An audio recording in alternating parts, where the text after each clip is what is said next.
billahi minasyaitonir rajim. Bismillahirrahmanirrahim. Assalamualaikum warahmatullahi wabarakatuh. Waalaikumsalam warahmatullahi wabarakatuh. Jamaah. Oh jamaah.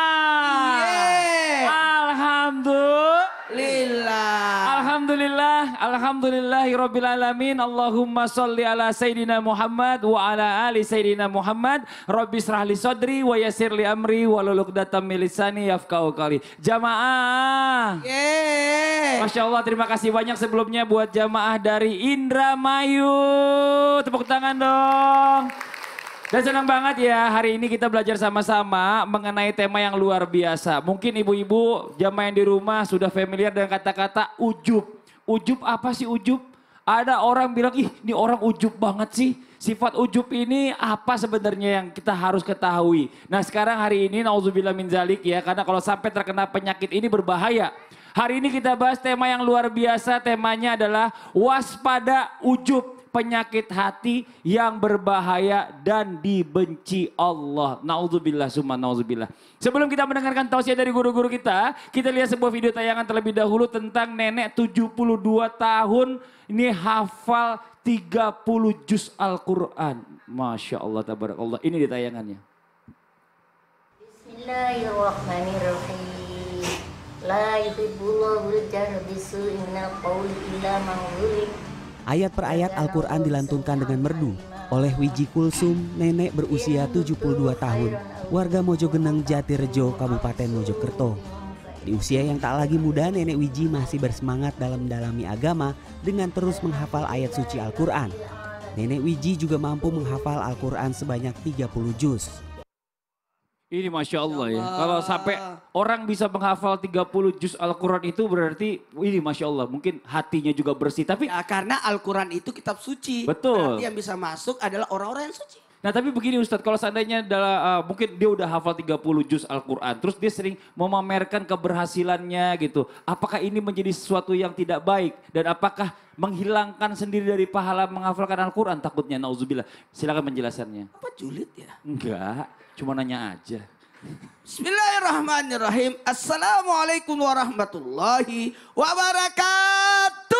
Waalaikumsalam warahmatullahi wabarakatuh. Jamaah. Yeay. Oh jamaah. Yeay.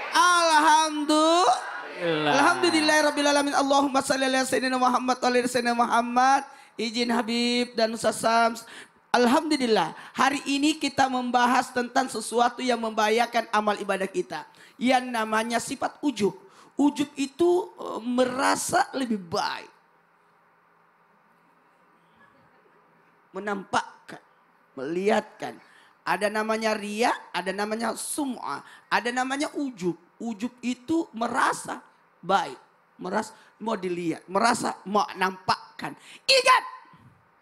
Barang siapa yang beramal ingin dilihat, maka Allah akan tampakkan amalan riya itu. Dan barang siapa yang mau beramal ibadah karena mau didengar sumbangannya tanpa nama. Tahu nggak yang tanpa nama itu? Saya. Maka Allah akan bongkar amalan itu. Maka bahayanya jikalau ada orang beramal riya, maka berakibat satu, terbongkar, rusak ibadahnya. Rusak ibadahnya. Kemudian berguguran pahalanya.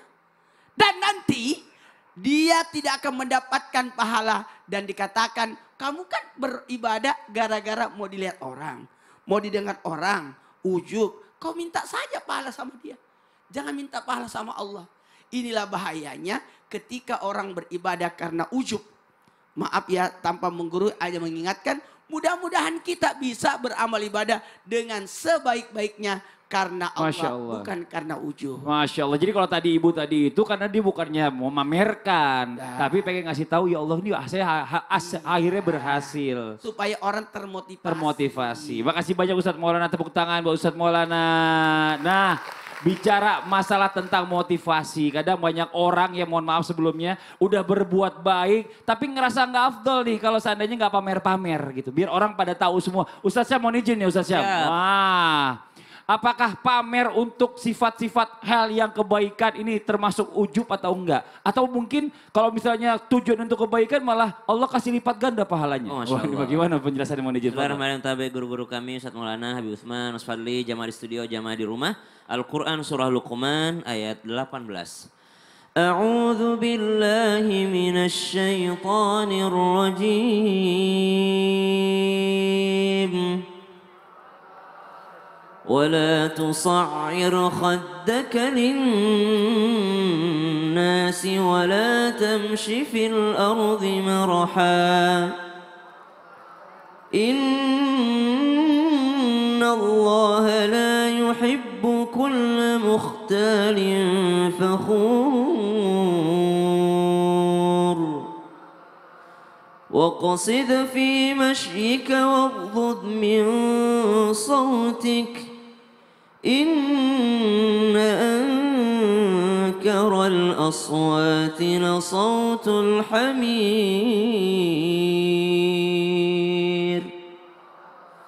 Dan janganlah kamu memalingkan wajahmu dari manusia yang lain karena kesombonganmu.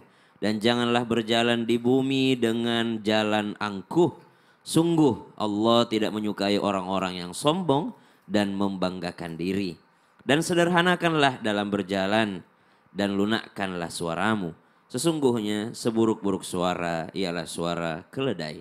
Al-Quran surah Luqman ayat 18 dan 19 mengajarkan kepada kita agar tidak membanggakan diri, merasa diri lebih baik dibandingkan orang lain.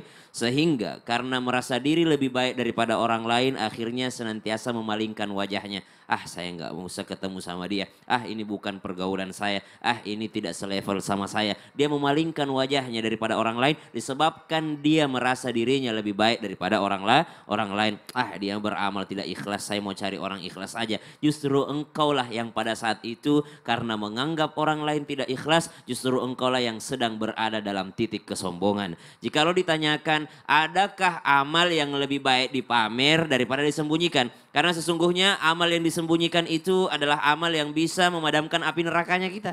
Amal yang disembunyikan itu adalah amal yang sangat afdal. Tapi ternyata para ulama memberikan penjelasan cara mudahnya begini. Yang mana yang lebih bermanfaat bagimu maka lakukan itu. Kalau kau sembunyikan itu ternyata lebih bermanfaat bagimu maka sembunyikan amalmu. Tapi kalau kau pamerkan justru itu lebih banyak manfaatnya maka pamerkan itu. Seperti apa? Seperti sholat berjamaah. Sholat berjamaah kita pamerkan. Pamerkan seperti apa? Saya pamer bahwa saya datang cepat ke masjid. Saya sholat qobliyah dulu supaya orang mencontohnya. Pamerkan amal-amal yang memang mesti dipamerkan seperti haji. Kenapa ada orang walimatul safar? Karena memotivasi orang lain. Saya aja yang rumahnya lebih kecil daripada rumahmu, saya berangkat haji. Nah, ada amalan-amalan yang memang dipamerkan untuk memotivasi dan itu hanya pelaku dan Allah yang tahu niatnya. Tapi zaman sekarang jangan terlalu walimatul safar juga. Kenapa? Kita nggak berangkat hajinya. Kayak Ustaz Maulana beberapa tahun yang lalu ya. Di syukuran aja gitu. Iya, syukuran aja. Bapak ngomongin aku lagi. Tepuk tangan buat Ustaz Syam. Undang-undang wali itu mutus safar 2 kali, Jakarta sekali, Makassar sekali gak jadi berangkat haji. Aduh. Depannya berangkat. Iya tahun depannya. Kita lanjut lagi jamaah.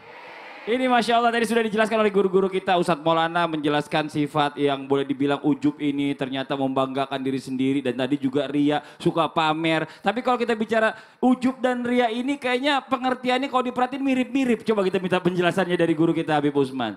Gimana Habib? Fadal Habib, tepuk tangan buat Habib Utsman. Bukan Mas Fadli, Ustaz Syam, Ustaz Maulana. Bismillahirrahmanirrahim. Assalamualaikum warahmatullahi wabarakatuh. Waalaikumsalam warahmatullahi wabarakatuh. Alhamdulillahil wahidil ahad. Alladzi lam yalid wa lam yulad wa lam yakul lahu kufuwan ahad. Laisa kamitsli syai'un wa huwas samiul basir. Summa fasalli wa sallim wa barik ala sayyidina wa habibina wa syafi'ina wa maulana Muhammadin sallallahu alaihi wasallam wa ashabihi wa azwajihi wa dhurriyyatihi wa ahli baiti wa ansari wa sari ma ba'du. Segala puji bagi Allah Subhanahu wa taala. Yang alhamdulillah pada pagi hari ini penonton di rumah, penonton di studio, insya Allah mendapatkan ilmu yang bermanfaat dari guru-guru kita. Amin. Bisa diamalkan untuk dirinya, suaminya, istrinya, anak-anaknya. Ya Arab, hari ini penuh berkah dan ridhomu ya Allah. Amin ya Rabbal.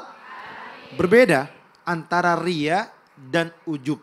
Ria adalah menyekutukan atau membandingkan dengan makhluk. Contohnya gini, memamerkan sebuah kebaikan-kebaikan yang pernah dia lakukan. Sedekah yang pernah dia berikannya kepada orang lain dengan tujuan agar dipuji. Ada orang misalkan dia berkata, jangan lupa ya, saya sodakoh di masjid ditulis yang paling atas. Kan saya yang 2 juta, yang lain cuma 200 ribu. Nah inilah bentuk daripada apa? Daripada bentuk membandingkan dengan makhluk yang lain, beranggapan dirinya yang paling mampu dan dilihat oleh orang-orang. Ini bentuk namanya ria atau memamerkan kebaikan yang pernah dia lakukannya. Kemarin tuh saya yang bersihin masjid, kemarin tuh yang di jalanan tuh saya yang bersihin. Kemarin itu tuh yang sampah yang berserakan saya yang pungutin. Ini bentuk ria. Berbeda dengan ujub. Ujub adalah membandingkan dengan orang yang lemah, yang tidak memiliki kemampuan dan berada di dalam sebuah kesombongan.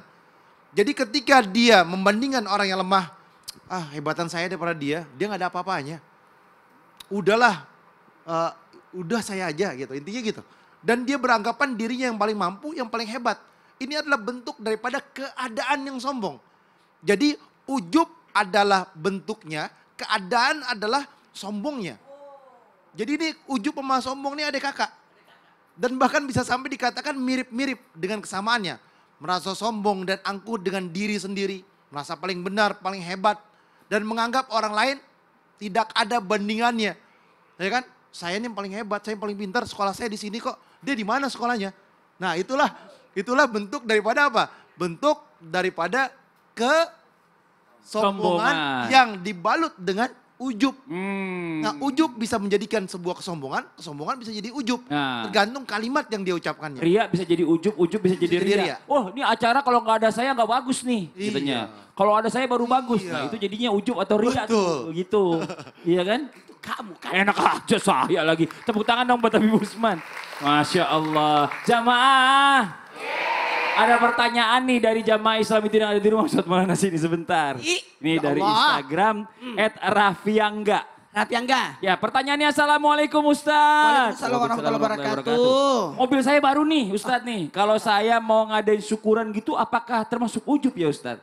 Kan bentuk rasa syukur. Saya niatnya kan buat ngasih kebaikan orang sekitar saya Ustadz. Masa malah dapat dosa? Nggak adil banget sih Ustadz kalau dosa. Nah ini bagaimana jawabannya Ustadz Maulana? Waduh rasa syukur punya mobil baru boleh-boleh saja. Yang penting jangan ada niat untuk pamer. Karena kalau ada niat untuk pamer berarti itu termasuk bagian daripada ujub. Sendalnya baru ya? Oh. Ujub, iya kan?